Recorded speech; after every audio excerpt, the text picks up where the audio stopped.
Hello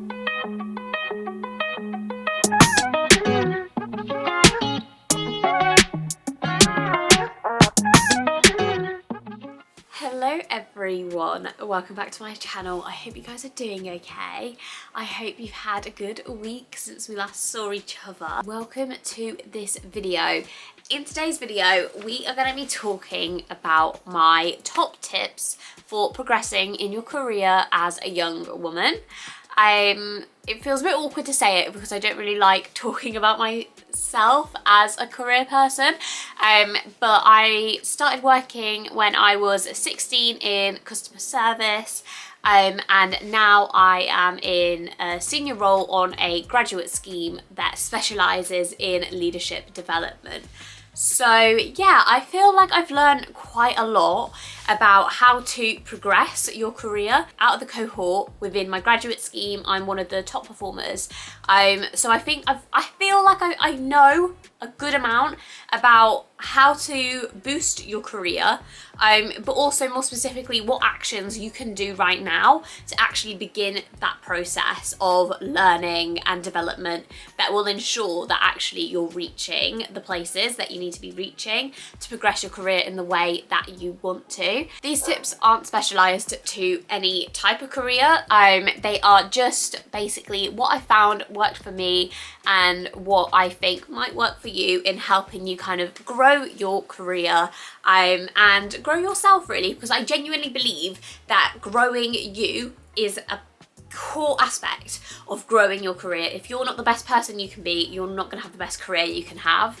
That's my fundamental beliefs going into this. But yeah, I'm going to go through 8 of my top tips that have changed the game for me in how I think about work and improve on my work and take those next steps up the career ladder, corporate ladder, that whole sort of thing. So before we get into it, go grab yourself a drink. I have got my drink here, and grab yourself a notebook maybe, or make some notes on your phone, whatever works best for you, and let's get into it. Okay, so my number one first top tip is that you need to have a sit down and have a reflection within yourself.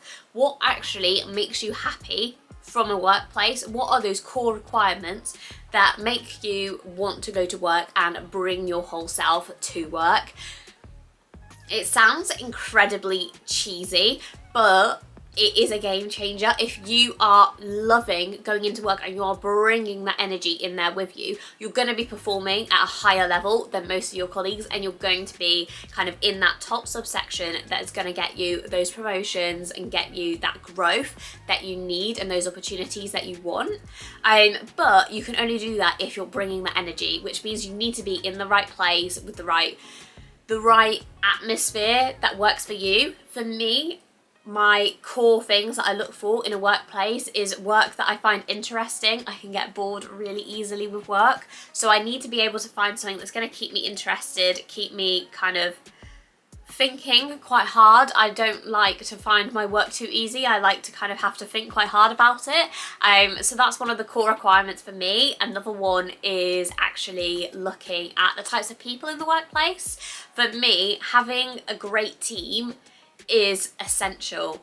I used to work on a COVID-19 testing site, which is probably one of the weirdest jobs I had, but it was my first leadership role. I just had the most amazing team. If you'd asked me, do I want to perform COVID tests on people, you probably would have got no. I can't say that that was a burning passion of mine. If that was the core criteria of that workplace, it probably wouldn't have been for me. But the people that were working in that arena, in that workplace, they had a passion for helping others and a passion for fighting the virus and supporting the community, and kind of, I think, this atmosphere of duty that I just absolutely love. So I do really, really recommend that you think about what it is that you like in a workplace and then go hunting for that within your current role or your next few roles going forward. I think it's so, so important. Okay, my second top tip. This is probably one you knew was coming and you were dreading. But guys, you need to network. You need to network. I know it's awkward. I know it's really kind of just, nerve-wracking, but you need to go in there and you need to sell yourself and just show the community of whatever career field you're in who you are and what you're bringing to the table. Networking has really opened a lot of doors for me. I've been able to network with really senior colleagues and actually have them provide references for me within my portfolios of evidence of good work. So it really, you do not know who you're going to meet and what doors you're going to open. It's such an essential thing to do. That being said, networking is really nerve-wracking and it can feel quite uncomfortable. So it's always good to do a little bit of practicing. I always think if you've worked in customer service, this is a little bit easier, right? Because if you go into it thinking that you're kind of playing a part, it's a lot easier to begin to start those conversations. So what I tend to do is before I'm going to the networking event, I will definitely hype myself up, okay? I am putting on an outfit that makes me feel good. I am having a coffee just before, so I am bringing that energy into the room. And I'm going to be super smiley and I'm going to be really interested in what everyone's talking about. I'm going to be thinking and responding with some responding and trying to be thoughtful with what I'm saying so that they kind of realise that I'm really listening, but not just that, but I'm processing what they're saying and using it. I think that makes such a difference. But also, you know, at the early stages of your career, 100% just network.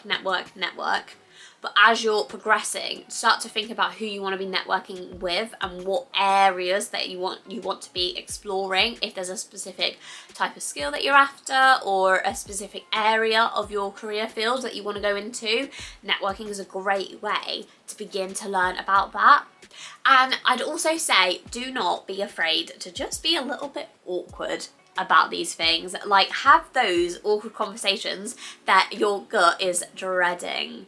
Like, there has been so many times when someone will say something about a project they're working on and I say, wow, that's so interesting, I'd love to get more involved, could I shadow for a week, or could I this or that or whatever?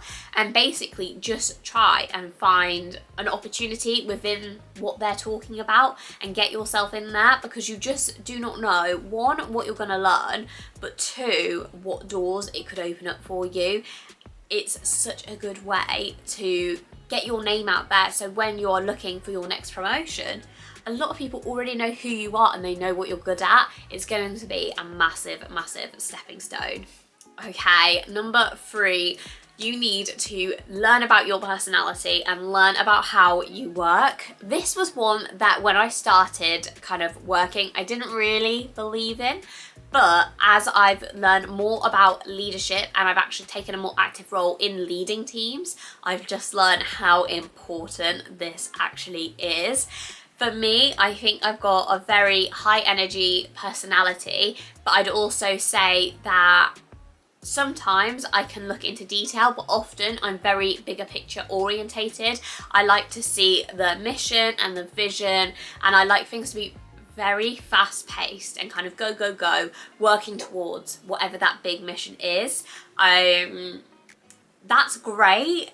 But obviously I'm just one person. You might be completely different. You might be very detail orientated.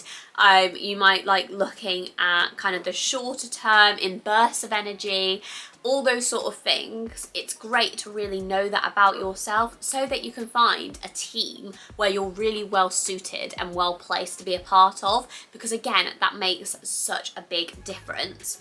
If you've got a team with loads of people that are only thinking about the bigger picture and the long-term vision, a lot of things are gonna fall through the cracks, and vice versa. If you've got a team only thinking about the short term and the fine detail of a project, again, a lot of things are going to fall through the cracks over that long-term period. So it's all about thinking about what you bring to the table and finding a team that needs that. Because if you're going to a team that needs the skills you have and kind of the way you work within your personality, you're going to find that first of all, you'll slot into that team a lot easier. There might be a little bit of resistance at the beginning because you're bringing a new way of thinking, but you'll become known for being that visionary thinker that's bringing new ideas to the table and challenging the cultural norms of your organisation.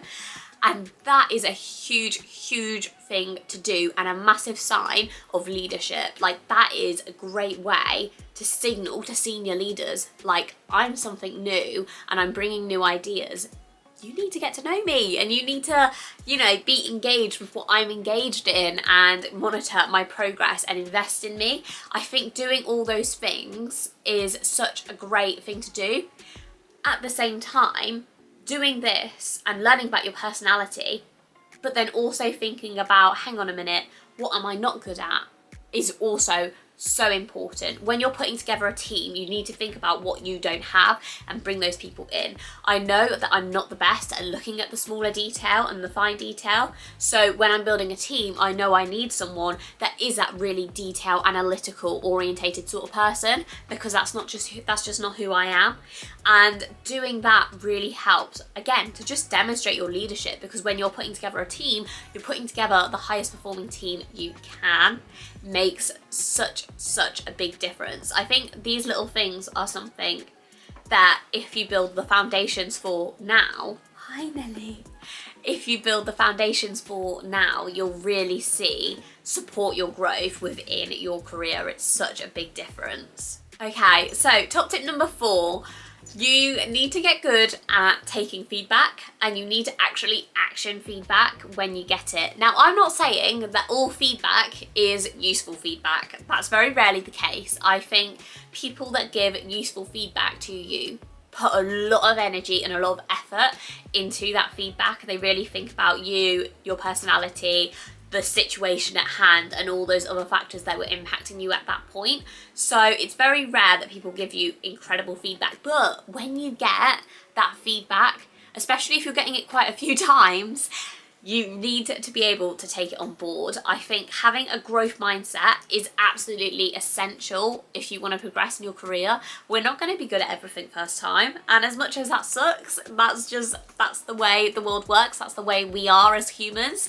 We need to be able to accept that something didn't go as we expected or right, and we need to then learn from it and develop forward. I will not say that I'm perfect at this. I think I'm definitely so much better than I used to be. I used to be absolutely awful at it, and I used to think that I was right the whole time, and that is not the truth. But I am definitely a lot better in it now, and I have seen that growth in doing that. It makes such a difference. Now what I do when I get feedback is I take a bit of time to process it. Sometimes when you get negative feedback, you do need to take a bit of a step away. Like, let your emotions be hurt. Sometimes it can hurt your emotions, that's okay. Let your emotions be hurt, don't action anything. And then once you've come to terms with it and you're kind of less emotionally connected to it, then go in and have a think about, okay, what can I actually learn from this? How can I improve? I like to make development action plans for myself. So, for example, I once got some feedback that actually I wasn't as knowledgeable about a sector as I needed to be to continue my growth. So I developed an action plan where basically at the start of the work week, I would block out in my calendar an hour to go over the sector's recent news, and basically what I needed to know about, what were the up and coming research within that area, etc. And that really helped me to actually go into the meetings, not only with new ideas, but with really well-informed ideas. So as much as at first that feedback kind of hurt, it became a really useful part of me becoming more experienced and better within my workplace. So I do recommend practicing taking on feedback, practice giving feedback as well, because as leaders we will be giving feedback to people. It's really important, but overall just practice giving, taking feedback, and also actually actioning that feedback and developing yourself from that feedback. Okay, number 5, this is a bit of a weird one, but I do believe that in order to progress your career, you do have to be a little bit extra. That can be extra in the sense of taking on a little bit extra work, taking on little projects that you wouldn't normally think of. One of the things that I do is like a corporate contribution, so working out what I can do to support the corporation, grow in essence. So for me, a lot of my corporate contributions are focused in on social mobility and supporting different students in getting opportunities within our organisation.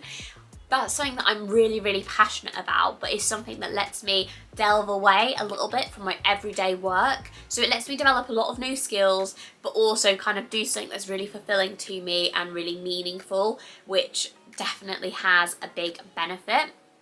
I also think it's good to just be a little bit extra in meetings. If you've got an idea, just go for it, just say it. If you want to have intro chats with people and really learn about other people's careers and other people's jobs, just put in those meetings and just go for it, because I do think, if you want to progress your career quite fast, that is one of the best ways to do it.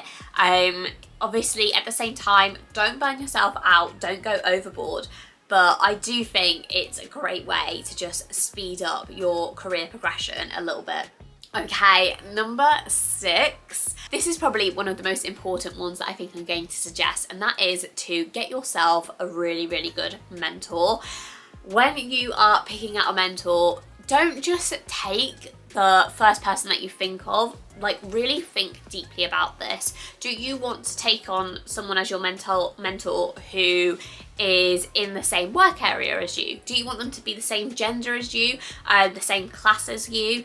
All these sort of things that basically you want to think about what is a core value for you and find that within a mentor.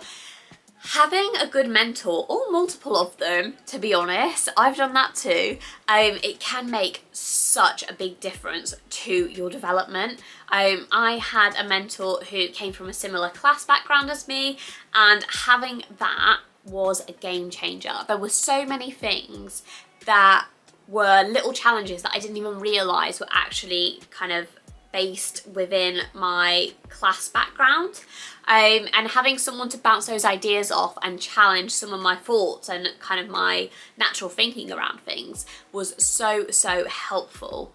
I think being able to bounce ideas off of people is great anyway, but being able to do it with someone that is more experienced than you and is bringing different ideas to the table is so beneficial.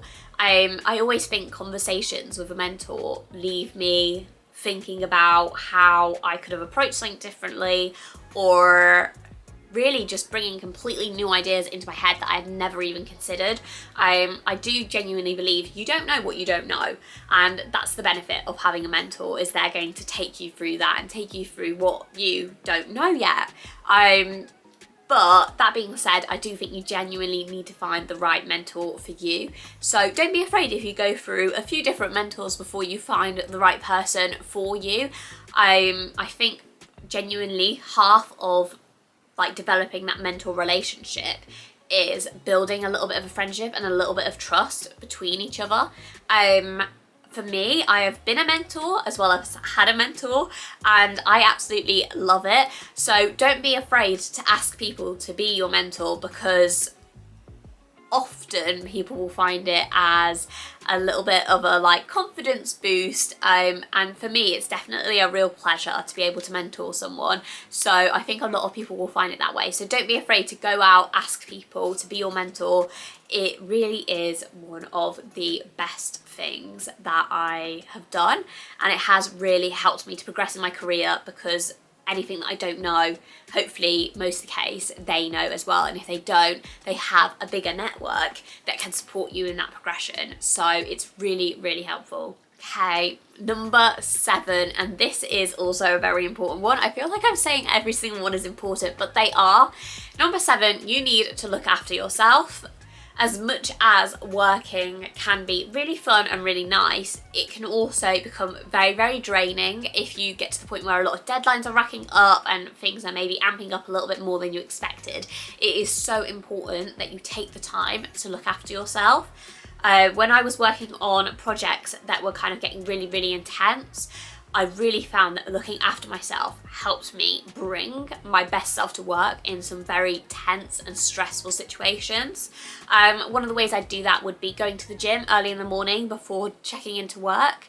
I would come in really early, gym a little bit, and that would just help me come in with a really positive mindset before the day's even begun, which I think really did help set me apart from some of my other colleagues, but also helped me be in a position to actually better support them. So that was really good.